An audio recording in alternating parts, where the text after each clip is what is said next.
बिस्मिल्लाहिर्रहमानिर्रहीम।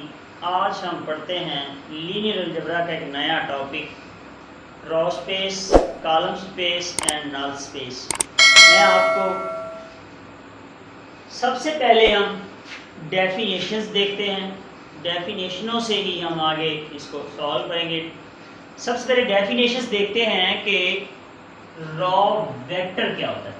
ठीक है, हमें सबसे पहले एक मैट्रिक्स दी गई है ए मैट्रिक्स है 2/3 की, जिसमें देखें कि ये 2 रॉज हैं। मसलन ये एक रो है R1 और दूसरी रो है R2 और 3 कॉलम है। मसलन ये देखें C1 C2 और ये C3, 3 कॉलम्स हैं। अब ये रॉ वेक्टर क्या होता है? रॉ वेक्टर डेफिनेशन है, raw vector of A R. कौन कौन से हैं? R1 क्या है? 2 1 0 2 1 0 और सेकंड रो है 3 -1 4 3 -1 4। इसी तरह कॉलम वेक्टर क्या है? जो कॉलम्स हैं, कॉलमों में एंट्रीज हैं, वो कॉलम्स कहलाएंगे। कॉलम 1 क्या है?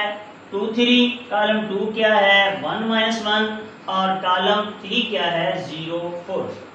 जो हॉरिजॉन्टली वेज में डिजिट्स हैं वो रॉ कहलाते हैं और जो वर्टिकली होते हैं वो कॉलम वेक्टर कहलाते हैं।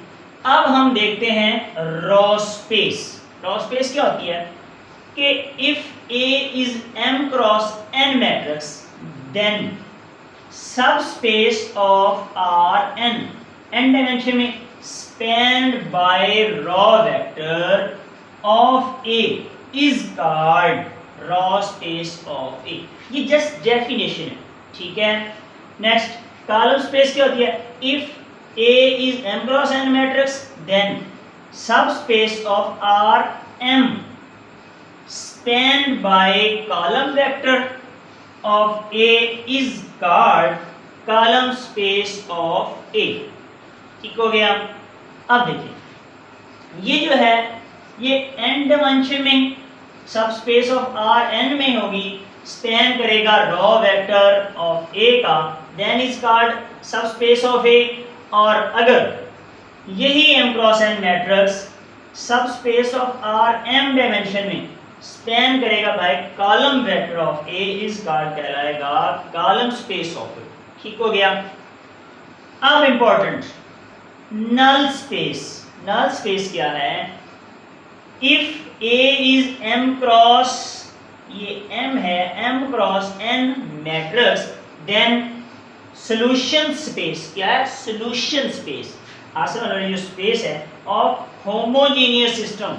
होमोजीनियस क्या होता है? जो इक्वल टू 0 हो, of equation Ax equal to 0। ये जो 0 आ गई होमोजीनियस सिस्टम है, which is subspace of R की n dimension is called null space of A। ठीक हो गया। अब देखें ये डेफिनेशन थी, एग्जाम में डेफिनेशन अगर पूछते हैं तो सिमिलर आप इसको लिख सकते हैं। अब देखें ये जो Ax इक्वल टू 0 है, A क्या है? मैट्रिक्स है और जो x है वो वेरिएबल वाली मैट्रिक्स है। जो इनको मल्टीप्लाई कर इज इक्वल टू 0, इसको 0 के इक्वल रखेंगे। ठीक है, तो which is subspace of Rn is called null space of A। तो हम इसकी नल स्पेस की एक एग्जांपल करते हैं। देखें अब क्वेश्चन रेज होते हैं कि how to find basis for row column and null space, यानी कि रॉ स्पेस, कॉलम स्पेस और नल स्पेस को कैसे मालूम किया जाता है। बिल्कुल सिंपल, कोई इतना प्रॉब्लम नहीं है। जस्ट देखें बेसिस फॉर नल स्पेस, हमने सबसे पहले नल स्पेस की बेसिस मालूम करनी है। ठीक है, सिमिलर जैसे Ax equal to 0 homogeneous system, ये एक मैट्रिक्स है, इसको आप यूजिंग करना है रिड्यूस रॉ इचेलॉन फॉर्म में। ठीक है, अब ये मैं आपको डिस्क्रिप्शन में भी इसका लिंक दे दूंगा, अगर किसी को ये मेथड ना आता हो कि रिड्यूस रॉ इचेलॉन कैसे किया जाता है तो डिस्क्रिप्शन में इसका लिंक मौजूद है, आप मेरी वीडियो देख सकते हैं। देखें सिंपली क्या होता है कि इसमें होता यह है कि जो डायगोनल एंट्रीज होती हैं कोशिश की जाती हैं कि वो 1 आए और 1 के ऊपर और नीचे 0 होना चाहिए। मसलन देखें यहाँ इस साइड से लीडिंग एंट्री फर्स्ट ये 1 है अगर, तो बाकी सारे 0 होने चाहिए। अब अगर यहाँ कोशिश करें 1 बनता है ठीक है, अगर नहीं इसमें 1 बन रहा तो सिंपली छोड़ें, इसके नेक्स्ट पे यहाँ 1 आ गया तो 1 के ऊपर और नीचे 0 होना चाहिए, ठीक है। और इसी तरह यहाँ भी कोई 1 नहीं मिला हमें, यहाँ भी 1 नहीं मिला, इसके नीचे यहाँ और यहाँ जाके मिला है अगर, तो इस 1 के भी ऊपर और नीचे हम 0 कर देंगे। कैसे? वही रॉ मेथड से, ठीक है। वो आप डिस्क्रिप्शन में उसकी वीडियो देख सकते हैं कि ये मेथड कैसे यूज होता है। जब हमें एक नई रिड्यूस रॉ इचेलॉन फॉर्म में एक मैट्रिक्स मिल जाती है जिसको मैंने नाम दिया है आर का, ठीक है। अब इसको यूज करते हैं, दोबारा हम लिखें तो देखें ये x1 का वेरिएबल है, x2, x3, x4, x5 और x6। तो यहाँ x1 के 1 आ गया प्लस 3x2 प्लस यहाँ x3 0 है, ठीक है।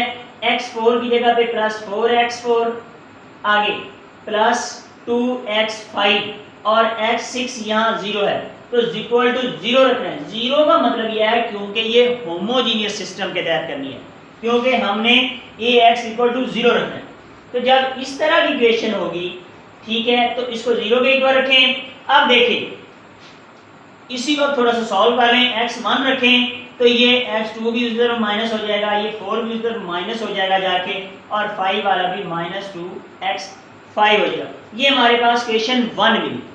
नेक्स्ट हम सेकंड रॉ को पकड़ते हैं, तो सेकंड रॉ में यहाँ x1 भी 0 है, x2 भी 0 है, तो x3 1 है, ठीक है। तो x3 प्लस 2x4 अब आगे 0 है तो इसका मतलब इक्वल टू 0 आ गया।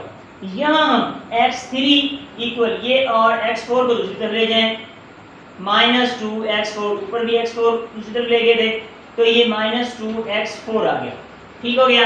ये इक्वेशन नंबर हमें 2 मिली। इसी तरह सिमिलर अब नेक्स्ट देखें, इस रॉ में यहाँ 1 है तो ये x6 1 है तो इक्वल टू 0 आ गया। अब देखें हमें 3 इक्वेशंस मिल गई। अब इन्हीं इक्वेशंस को हमने नेक्स्ट देखें पैरामीटर कैसे लेते हैं। अब ये हमारे पास जो ये वाले x2, x4 और x5 हैं, ये x4 भी इसी में आ रहा है, तो ये क्या है? फ्री वेरिएबल है, फ्री वेरिएबल है। तो अब नेक्स्ट देखें, इसी फ्री वेरिएबल को नीचे लिखते हैं। हमारे पास वेरिएबल कौन थे? x1, x2, x3, x4, x5 और x6। इस तरह लिखें इक्वल टू। अब देखें x2 एक हमारे पास वेरिएबल है, x4 और x5, x2, x4 और x5 तीन वेरिएबल फ्री हैं, ठीक है। अब देखें जब x2 है तो यहाँ x2 वाले में x1 की आगे वैल्यू आ गई -3, सिमिलर आगे -4, आगे -5। इसी तरह नेक्स्ट देखें x2 सिंपल इस तरह 1 है, आगे नेक्स्ट x3 देखें, x3 में सिर्फ -x4 है, बाकी 0 है, ठीक हो गया। अब देखें x4 इसी तरह x4 पे देखें तो ये सिंपल 4 वाले में 1 कहलाएगा, स्टैंडर्ड बेसिस है। नेक्स्ट और नहीं, x5 भी बिल्कुल स्टैंडर्ड बेसिस 1 आया और x6 है ही 0, तो x6 सिमिलर जगह पे 0 आया। अब देखें हमारे पास 3 वेरिएबल मिले, 1 2 3 और इसकी 3 कॉलम्स मिले हैं हमें जो फ्री वेरिएबल्स के हैं। अब हमने असल में मालूम क्या करना है? हमने मालूम करना है बेसिस फॉर नल स्पेस। जितने ये हैं 1 2 3 यही इसकी बेसिस होंगी, basis for null space. Next हम देखते हैं कैसे इसको लिखते हैं। So basis for null space, यही 1 2 3 तीनों को हम इसी तरह -3 1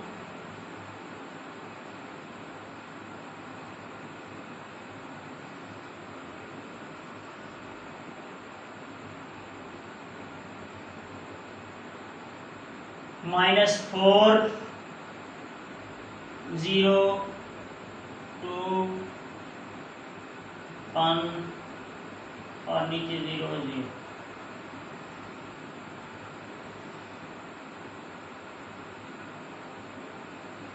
नेक्स्ट है जी -2 0 0, ये भी 0, ये भी 0, ये भी 0, ये 1 है और ये भी 0।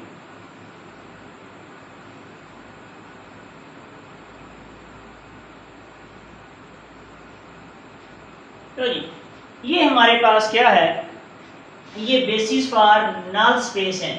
बेसिस फॉर नल स्पेस हमें क्या मिली है, ये वाली, एक ये कॉलम, दूसरा और तीसरा, 3 कॉलम्स मिले हैं।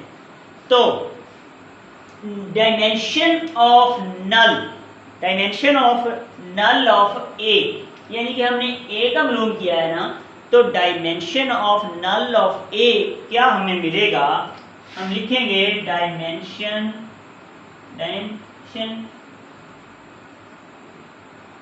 ऑफ नल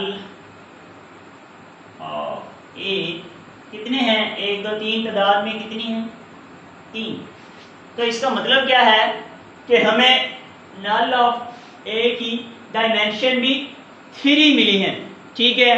और जितने वेरिएबल्स होंगे उतनी ही डायमेंशन होगी, और नलिटी ऑफ ए भी डायमेंशन ऑफ नल लेती है। तो इसका मतलब है हम ये भी लिख सकते हैं कि इसकी नलिटी भी 3 है। ये मैं अब नलिटी और रैंक नेक्स्ट करवा दूंगा। अब हम मालूम करते हैं नेक्स्ट कि रो स्पेस क्या होती है और कॉलम स्पेस क्या होती है। नल स्पेस मालूम करनी हो और हमारे पास होमोजेनियस सिस्टम हो, तो बिल्कुल इसी तरह एक मैट्रिक्स लें, रिड्यूस रो इचेलॉन फॉर्म लगाएं, वेरिएबल्स देखें, उनको अलग से आगे सॉल्व करें, पैरामीटर्स में लिखें। लिखने के बाद जो आपको कॉलम्स मिलें उन्हीं को आप कॉलम्स के सेट की शेप में लिख दें, तो आपको जितनी तादाद मिलेगी वो डायमेंशन ऑफ नल स्पेस उसी तरह आप एन जितने होंगे आप लिख दें, और जितनी नंबर्स ऑफ डायमेंशन होंगे उतनी ही नलिटी, यानी कि जितने फ्री वेरिएबल होंगे उतनी ही नलिटी होगी। हाँ जी, हमने इस मैट्रिक्स की ये एक रिड्यूस रो इचेलॉन फॉर्म बनाई, और इस रिड्यूस रो इचेलॉन जो मैट्रिक्स थी यार, इसकी हमने नल स्पेस मालूम की, और अब हमने इसी ही आर मैट्रिक्स की हमने आगे row space and column space मालूम करनी है। इसके लिए थ्योरम है, फर्स्ट थ्योरम है कि इफ ए मैट्रिक्स आर, ये जो matrix R is in row echelon form, generally row echelon form में है, then row vector with leading entries 1, ठीक है, leading entries 1 form a basis for row space of R, यानी कि जो R matrix है इसकी रो स्पेस के लिए जो बेसिस हैं वो वाली लीडिंग एंट्री वाली जो रो वेक्टर हैं वो है। मसलन ये फर्स्ट जो R1 है ये इसकी फर्स्ट रो स्पेस है, बेसिस है एक, और दूसरे यहाँ सेकंड R2 में भी यहाँ लीडिंग एंट्रीज 1 आ रही है, तो ये R2 भी इसकी रो वेक्टर है। देन इसकी इसमें भी ये थर्ड वाली रो में भी लीडिंग एंट्रीज 1 आ रही है। ठीक है, तो हम basis for row space of R इस तरह लिख सकते हैं, यानी कि R1 वो वाली रो वेक्टर्स जिनमें सिर्फ लीडिंग एंट्रीज 1 आ रही है। ठीक है, ये फोर्थ वाली रो में कोई लीडिंग एंट्री 1 नहीं आ रही, तो ये रो स्पेस की बेसिस में नहीं आएगी।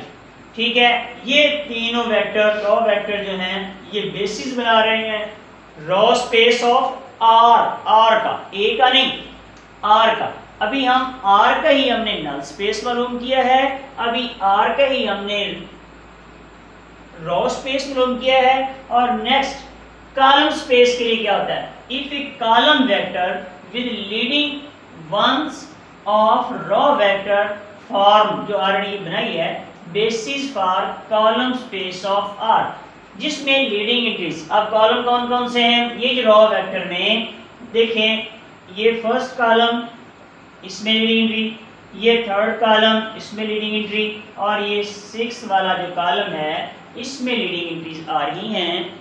ये वाली तीनों मिलके, तीनों कॉलम मिलके बेसिस बनाएंगे, basis for column space of R. R की बात कर रहे हैं हम, ए की नहीं, आर की। हमने तीनों चीजें आर की मालूम की हैं।